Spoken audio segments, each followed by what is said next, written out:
Hello guys, മാമൻ്റെ കൂടെ പോവാറങ്ങിയതാട്ടോ. അതായത് മൈലാഞ്ചിക്കാട് സ്നാക്സ് എന്തെങ്കിലും മേടിക്കാൻ വേണ്ടി ബേക്കറിയിൽ കയറിയപ്പോൾ നീരവന് ഒരു ബട്ടർഫ്ലൈ ജെല്ലി മിഠായി ഇല്ലേ, അത് മേടിച്ചു. അതിന്റെ പത്രാസാണ് ഈ കാണിച്ചുകൊണ്ടിരിക്കണത്. വഴി മുഴുവൻ കുണ്ടുകുഴിയായിരുന്നു. മുഴുവൻ ബ്ലോക്കിലും പെട്ട് അരമണിക്കൂർ എന്നുള്ള 1 മണിക്കൂറായി. അമ്മായി ഞങ്ങളെ കാത്തു കാർന്നു കേട്ടോ. ചെന്നപ്പോ ഞാനും അമ്മയും കൂടെ വിശേഷങ്ങൾ പറയാം. അടുക്കളയിൽ സംസാരത്തിന്റെ ഇടയിലാണ് കേട്ടോ അച്ചു എന്നെ ഒന്ന് വിളിക്കണത്. നീരവനും പെട്ടെന്ന് കാണാണ്ടായി. അവിടെ പോയി അറിയാൻ വേണ്ടി അന്വേഷിക്കാൻ വേണ്ടി എന്നെയും പിടിച്ചു കൊണ്ടുപോയി പോയതാണ്. പോയ വഴിക്ക് കുറച്ച് അഴുക്കായി. അപ്പൊ അതൊക്കെ കഴുകി അവർ കഴിഞ്ഞ് നേരെ ചായ കുടിച്ച് നമ്മൾ വേറെ മാമന്റെ വീട്ടിൽ പോയി. നമ്മുടെ ചോദ്യമായും പിള്ളേരെ ഉണ്ടായിരുന്നു. അവിടുന്ന് കുറച്ച് ചായ കുടിച്ചു കേട്ടോ. കുറച്ച് ആദിത്യ മര്യാദക്കാണല്ലോ. വീട്ടിലേക്ക് തിരിക്കുമ്പോ ഇരുട്ടായി.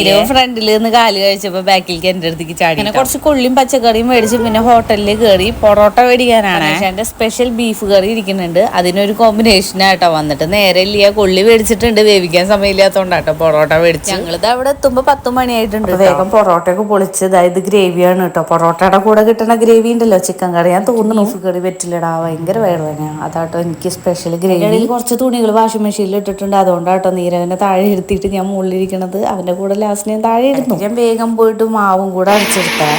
കഴിഞ്ഞ പ്രാവശ്യം കുറച്ച് കൊളായിട്ടുണ്ടായിരുന്നു എൻ്റെ ദോശമാവ്. അതുകൊണ്ട് ഞാൻ ഇപ്രാവശ്യം നല്ലോണം ശ്രദ്ധിച്ചിട്ടാട്ടോ അരച്ചുണ്ടാക്കിയത്. ബിരിയാണിയും രാത്രി പൊറോട്ട ആയതുകൊണ്ട് ചോറ് അരച്ച് മിക്സ് ചെയ്യാൻ പറ്റിയിട്ടില്ല. അപ്പം ഇതാ ഇങ്ങനെ ഒരു അഡ്ജസ്റ്റ്മെന്റിൽ അരി ഉഴുന്ന് മാത്രം അരച്ചുണ്ടാക്കിയതാട്ടെ മാവ്. അടിച്ചിട്ട് പിന്നെ ഞാൻ പാത്രത്തിലാക്കിയിട്ട് കൈകൊണ്ട് നല്ലോണം അങ്ങനെ ഇളക്കി കൊടുക്കും. അതിൻ്റെ മിക്സിങ് കുറച്ചും കൂടി നന്നാവുന്നതാണ് എൻ്റെ ഒരു വിശ്വാസം. കുറച്ച് പാത്രങ്ങൾ കൂടി കഴുകാണ്ടേ. അപ്പോൾ കൊട്ടയിലിരിക്കുന്ന പാത്രങ്ങളൊക്കെ ഒതുക്കി വെച്ചിട്ട് വേണം ഇനി അടുത്തെടുത്തിട്ട് എനിക്ക് കമഴ്ത്താൻ. അതിൻ്റെ ഇടയിൽ വാഷിംഗ് മെഷീൻ തുണികളും കൂടെ കഴുകി തരുന്നുണ്ട് കേട്ടോ. തലേ ദിവസം നീരവൻ്റെ ഹോംവർക്കൊക്കെ ഞാൻ കൈയോടെ ചെയ്യിപ്പിച്ചുകൊണ്ട് ഇന്ന് പിന്നെ അതിനുള്ളൊരു ബുദ്ധിമുട്ടില്ല. രാവിലെ നേരത്തെ എണീപ്പിച്ച് യൂണിഫോം ഇട്ട് അങ്ങോട്ട് വിട്ടാൽ മതി. അതുകൊണ്ട് കുറേ സമാധാനം ഉണ്ടായിട്ടോ. അല്ലെങ്കിൽ ഹോംവർക്ക് എന്ത് ചെയ്യുന്നു വിചാരിച്ചിട്ടാവും ഞാൻ ഈ ഇരിക്കണത്. ഉള്ളി സാധനങ്ങൾ ഞാൻ ഇതുവരെ കവർ ചെയ്യുന്നിടത്ത് പുറത്തേക്ക് വെച്ചിട്ടില്ല. അതൊക്കെ ഞാൻ പുറത്തേക്ക് ഇട്ടു. ഇനി ഫ്രിഡ്ജിൽ കൊണ്ട് വെക്കേണ്ട വെച്ചിട്ട് രാവിലെ അതെടുത്ത് ഉപ്പേരി വയ്ക്കാനായിരുന്നു. മുന്നത്തെ ഷോർട്സിൽ ഞാൻ എപ്രോണിനെ പറ്റി വീഡിയോ ഇട്ടിട്ടുണ്ടായിരുന്നു. എൻ്റെ ഫ്രണ്ട് പറഞ്ഞ അവളുടെ ഇതുണ്ട്, പക്ഷെ പെട്ടെന്ന് കരിമ്പന വരുന്നതാണ്. കാരണം കോട്ടൺ ആണ്, പക്ക കോട്ടൺ. എനിക്ക് ഒരു പേടിയുണ്ട് കേട്ടോ. ഇനിയിപ്പോൾ പെട്ടെന്ന് കരിമ്പന വേറൊന്നുമല്ല, അറിഞ്ഞ കാര്യം എല്ലാവരോടും അറിയിച്ചു എന്ന് മാത്രം. മാവ് അരയ്ക്കാൻ വേണ്ടി എടുത്ത മിക്സിയും ജാറും എല്ലാം കൂടെ ഞാൻ കഴുകി